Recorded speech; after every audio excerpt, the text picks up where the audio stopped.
دونالد ترامپ رئیس جمهوری آمریکا روز 31 ایول رفتار روسیه با اوکراین را نفرت انگیز خوانده سخت تنقید کرد و گفت در صورت حاصل نشدن یگان سازش با مسکو بر ضد روسیه تحریم های نو جاری می‌کند.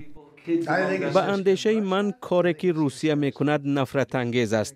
این جنگ بایدن است، جنگ من نیست. ولی اونگونه که گفتم اگر من آمدم به این چیزها پایان میدهم. آنچه که روسیه میکند غم انگیز است. روس‌های زیاد میمیرند. روس‌های زیاد اوکراینی ها میمیرند.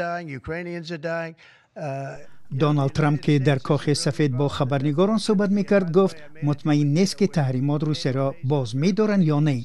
او به رئیس جمهور ولادیمیر پوتین تا روز 8 آگوست مهلت داده است که به سازش برسد وگرنه روسیه را زیر فشار سخت اقتصادی قرار می‌دهد.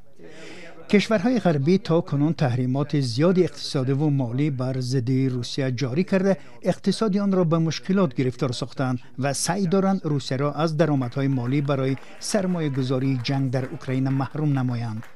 دونالد ترامپ گفت که استیو ویتکوف فرستاده ویژه آمریکا بعد پایان دیدارها در اسرائیل و بررسی وضع در غزه به روسیه می رود.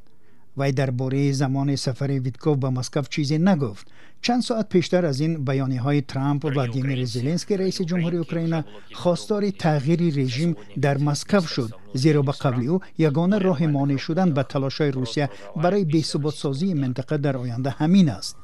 به گفته مقامات رسمی اوکراین در نتیجه حمله‌های موشکی و پهپادهای روسیه به شهر کیف در شب 30 و 31 ایول کمش 26 نفر از جمله 3 کودک کشته و 150 نفر دیگر زخمی شدند.